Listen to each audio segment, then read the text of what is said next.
Пане Андрій, вітаю. Як нас чути? Так, доброго дня, чути вас добре.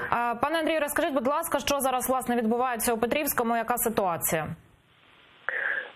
Наразі в Петрівському завершилася третя доба розведення сил і засобів, тобто на ділянці номер 3 населені пункти Петрівське і Богданівка.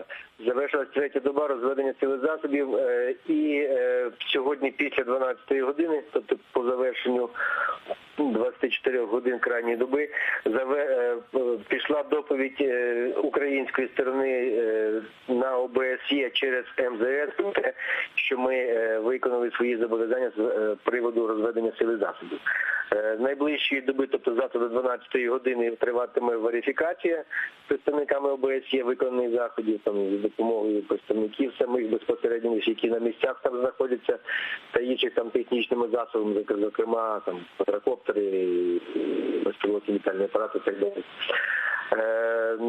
Підтверджу те, що ОБСЄ запевняє, що заходи відбуваються дзеркально, тобто ми не можемо говорити про те, що ми знаємо достовірну інформацію, тому що ми не спілкуємось напряму з представниками так званих ДНР, ЛНР, ми не ведемо з ними перемовин через те, що ми їх не визнаємо. Нагадаю, що в 2017 році російська сторона спільного центру координації та контролю в односторонньому порядку покинула СЦКК, тому там зараз залишилися тільки наші представники української сторони. Відповідно, перемовин напряму немає. Ну, є там ніби якісь там представники типу там квазіреспублік, але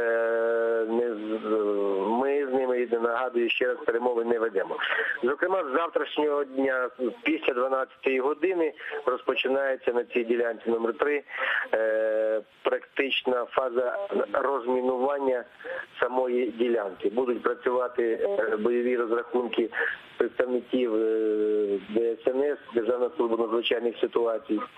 І так само будуть займатися розмінуванням цієї ділянки, яке триватиме близько тижня часу.